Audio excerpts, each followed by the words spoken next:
Thank you for staying with us for Denver 7 News at 4. I'm Jessica Porter.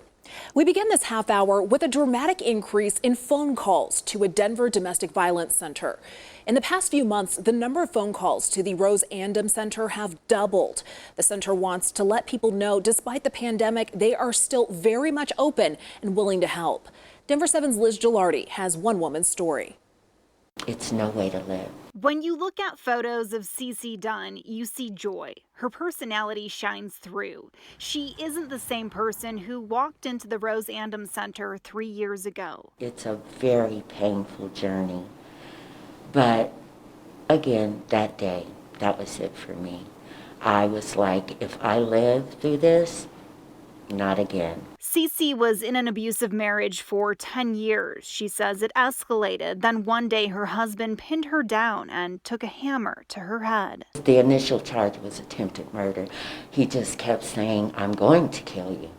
And I had seen rage before in his eyes, but that day you could not tell me, I'm going to die on this floor today. In the hospital, Cece decided to leave him. She found the Rose Andom Center where they helped her file for divorce, helped her recover. It was the best call I ever made.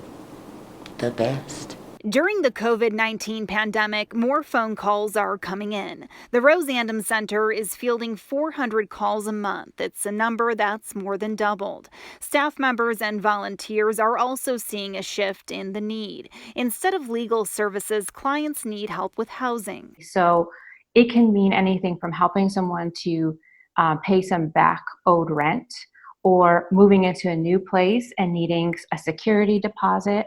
Or sometimes, they need to get off of a lease and start a new lease. And we can provide all of the resources and referrals to do that. But in order to do that, the center needs donations. Tuesday, December 8th is Colorado Gives Day. Any funds raised will help domestic violence victims. And the money will also help provide gift cards for families this holiday season because 50% of new clients have children. There are still a lot of basic needs that people have unmet right now. We get a lot of requests for things like diapers and shampoo. Assistance that can help people escape the cycle of domestic violence and become a survivor, just like Cece. There's help.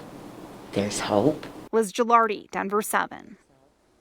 If you or a loved one needs help, there are 24-hour hotlines available. You can find them right now on the Rose Andom website.